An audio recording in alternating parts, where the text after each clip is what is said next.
শ্রীবৎস রাজার উপাখ্যান। শ্রীকৃষ্ণ বলেন, রাজা করহ শ্রবণ, শ্রীবৎসের বিবরণ অপূর্ব কথন।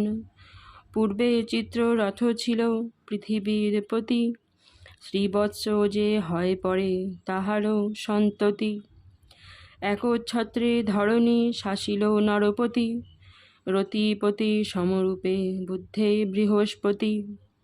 সসাগরা বসুন্ধরা শাসী বাহুবলে, সফল করিল রাজা নিজ করতলে। রাজস্ব অশ্বমেধ করে শত শত, দানেত্তে দরিদ্র গণে তোষে অবিরত। অপ্রমিত গুণ তার বর্ণন না যায়, ধার্মিক তাহার তুল্য নাহিক কোথায়। যে যাহা প্রার্থনা করে তাহা দেন তারে, দেহ রক্ষা হেতু প্রাণ নাহি দেন কারে। চিত্রসেন রাজকন্যা তাহার মহিষী, চিন্তা নামে পতিব্রতা পরম রূপসী। শত শত চন্দ্রায়ণ কত মহাদান, করিয়াছে কিবা হেন চিন্তারও সমান। রাজরানী ধর্মকর্ম যা করে যখন, ঈশ্বরে অর্পণ করে হয়ে শুদ্ধ মন। এক গুণ দান করে শতগুণ পায়, এই রূপে শ্রীবৎসের কতকাল যায়।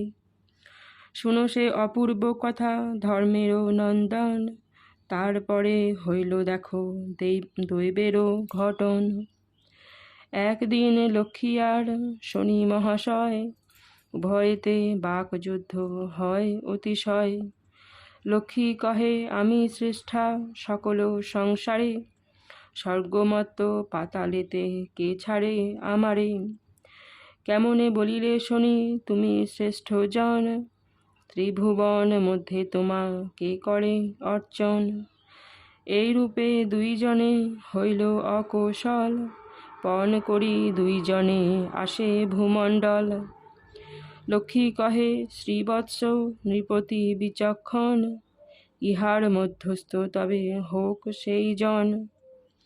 সূর্যপুত্র সিন্ধুকন্যা উভয়ে তড়িত, রাজার পুরেতে আসি হন উপনীত। শ্রীবৎস নৃপতি যান স্নান করিবারে, দুইজন উপনীত দেখিলেন দ্বারে।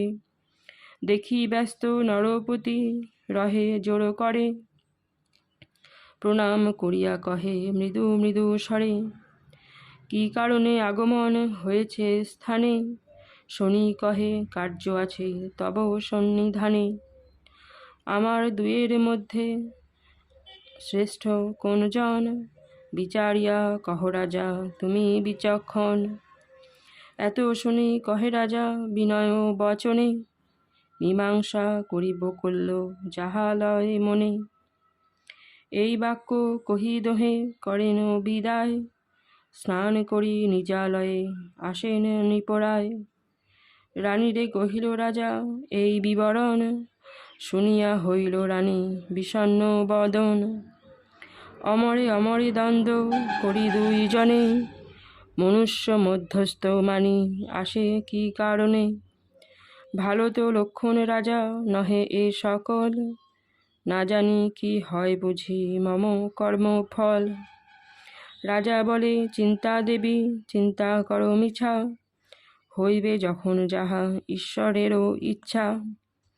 কাল বলবান দেবী জানহ নিশ্চয়, কাল প্রাপ্ত হলে নর মৃত্যুবশ হয়। এমত চিন্তায় গত দিবস সর্বরি, কাশীদাস কহে সাধু শুনে কর্ণ ভরি।